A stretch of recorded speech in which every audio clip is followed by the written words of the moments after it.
we're going to talk about master therapists, which we've mentioned a little before.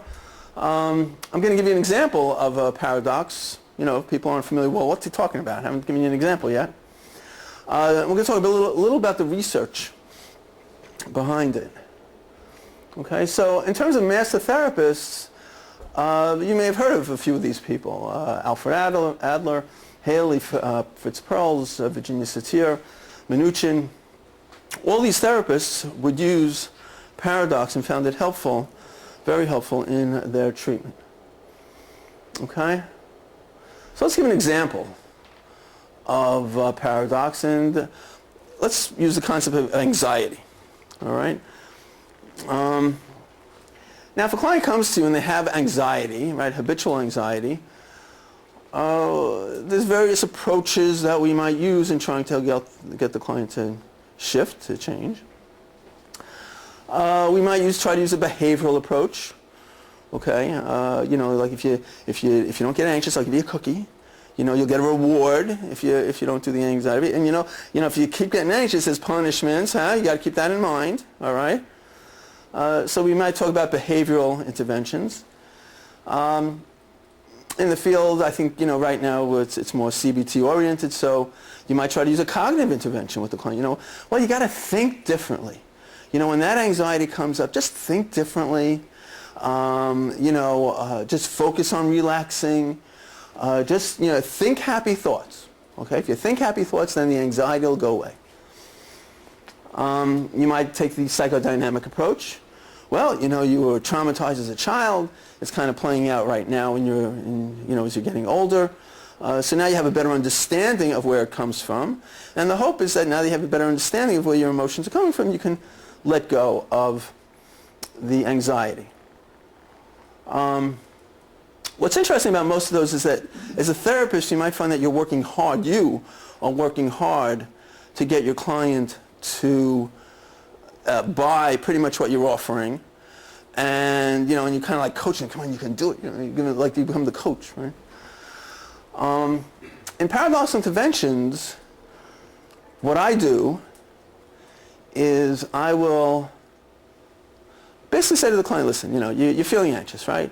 And you know, it's pretty much a habit. It's a repetitive situation for you at this point. You know, to tell you the truth, since it's repetitive and obviously you don't control it, what we're going to do together is we're going to plan when and where and with who you'll feel anxious again. Okay? So we're going to work together on helping you know where and when and with who you'll feel anxious again. Okay? And what I'm going to do is I'm going to give the client all the details of what's going to happen before, what they're going to, you know, they're going to wake up in the morning, they're going to feel a certain way, somebody's going to say a certain thing, so that, you know, as you know all the details, you know, I call them like station stops, you know, that, you know, by the time you go through all the station stops, then we're going to pull into Penn Station, right, the final stop, and we're going to have anxiety, right? Now, if you think about that, it makes it a little harder for the client. You know, once you see, anxiety is the type of thing where if you ask the client, how does it happen? In their mind, it just happens to happen. You know, I can't control it, it just happens. I couldn't stop it, right? But if I kind of break it down where I'm going to show them where, when, with who, all the station stops, what do you imagine the client may feel as they start coming into the different stations of this process? Say what? Predictability, when we know what's happening. Well, there's a predictability going on, right? And what literally happens is that the client can't get anxious anymore. It just kind of like, it just pulls the rug out from under it. Now, come on. That doesn't make any sense. What are you talking about? Wait, you're going to tell the client, wait, let me get this right.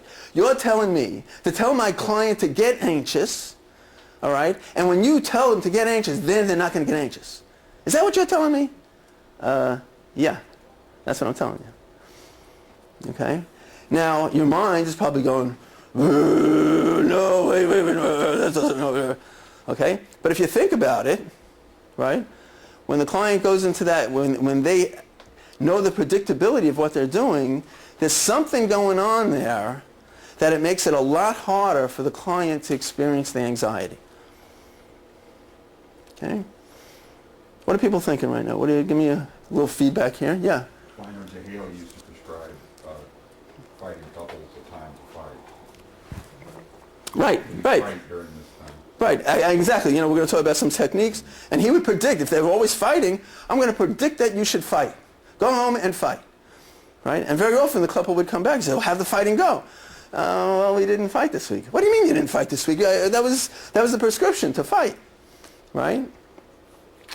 So something's going on here that once you predict that behavior, once you prescribe that behavior, it does something where the behavior kind of, it literally evaporates. Okay? Because if you think about it, I haven't cognitively told the client to change. I haven't told them to do anything different. Okay? I haven't given them a cookie. Right? And I haven't said anything about their emotions. I just said, yeah, you're going to do it anyway, so let's plan it out. Let's plan it together. Okay? Okay? So what's the explanation here? You'd think this is complicated, and if you pick up a book, I really have to come out with a book on what I'm doing. If you pick up books, it's like, I looked at something that Viktor Frankl did, and it's complicated. Whoa. It's like it goes up this way and it goes down that way and it's around and it's up and it's down. And it looks very, very complicated, okay? And again, at least in our field, because it's so complicated, I can never figure this out, so maybe I just better not do the intervention, okay? So the question is that it's simpler than you think of what's going on, okay? And that's exactly what I'm going to show you. The first thing you need to know is that paradoxical interventions is literally the logical extension of attachment theory. Okay? So to recognize that there's, we're going to talk more about attachment theory, but it's an extension of attachment theory. And basically I'm going to show you that paradoxical interventions can be scientifically diagrammed through the orbit's gravity model. Okay, so let's take a look first we're going to take a look at the research. I'll be honest with you, I'm not really much of a research person. Like I was always interested in therapy, when I was in school. However, in doing what I'm doing here, I said, I got to get some research behind it. I got to, show people what's the research at least saying. So these are basically the 5 research questions we're going to look at. Basically, which is the best psychotherapy? Okay, what does the research show? How do paradoxical methods compare with the main types of therapy, behavioral, cognitive, and psychodynamic? How important is the therapeutic alliance? Okay. How does resistance impact treatment income? And does treating secondary non-criminogenic behaviors impact targeted problem sexual behavior? So at least recognize that problem sexual behavior is probably criminogenic, PSB behaviors. The question is, can we work on secondary behaviors to affect those primary behaviors? Can I ask you a question? Yeah. Why are you saying non-criminogenic? Well, Since I work with criminogenic population. right. The problem is I'm jumping ahead a little bit, all right? I can wait. Yeah, okay. Well, just to give you a little brief rundown. The problem is paradoxical interventions. If I'm going to tell a client to do a certain behavior, all right, if I tell them to do a criminogenic behavior, right, oh, I know you're going to groom little Johnny. Let's plan on you grooming little Johnny. You can get a sense that you go in front of the judge. Not a good idea, all right? So we have to do something strategic, which we're going to get to, in doing that. So which is the best therapy? If you talk to people who do cognitive behavioral therapy, it's the best. Okay, and they've done research to show that it's the best because they are in cognitive behavioral CBT. The truth is, however, if you look at unbiased research, the unbiased research shows that behavioral cognitive and psychodynamic therapy have success rates that are statistically equal. Right? That's a good thing, right? If they're statistically equal, then we can use any of them. Problem, all right? Because if they're all statistically equal, then how do you know which one is really working and which... What I'm saying is that there's something going on with all of them that we haven't quite put our finger on, all right? But they're all doing the same thing, which, wait a minute. If you're doing CBT, you're not doing behavioral, and you're not talking about emotions, you're not doing psychodynamic. They're separate, aren't they? Not if you know what you're looking at, not if you have the full picture. Okay, so I have... So that's the best therapy, okay? It turns out that paradoxical methods as compared with behavioral cognitive psychodynamic, that the research shows that behavioral cognitive psychodynamic work with the motivated client, the client who wants to change. Now, you get a sense what happens in the field is that because we're familiar with those treatments, what we do is we kind of shift that over to the unmotivated client, and we're hoping, okay, please be motivated, please be motivated. And the hope is that when they become motivated, then we can use these interventions. But as you can get a sense, that doesn't happen all the time. But it turns out the research shows that paradoxical interventions have a higher rate of success with the treatment-resistant and oppositional client. How important is the therapeutic alliance? It turns out that the alliance, the strength of the alliance, is the most important predictor of treatment success. Okay, so if you think about it, whatever client you've been working with, if you feel you have a good relationship with that client, more than likely that client's behavior will shift and change in a positive way.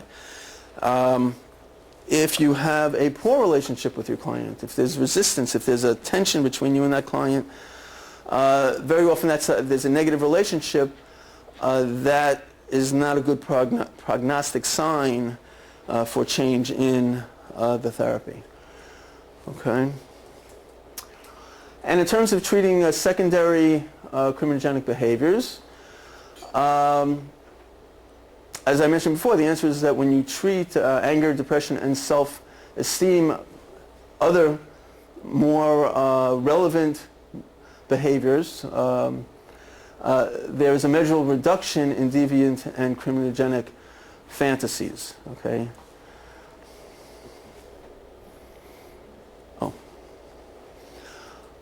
Questions?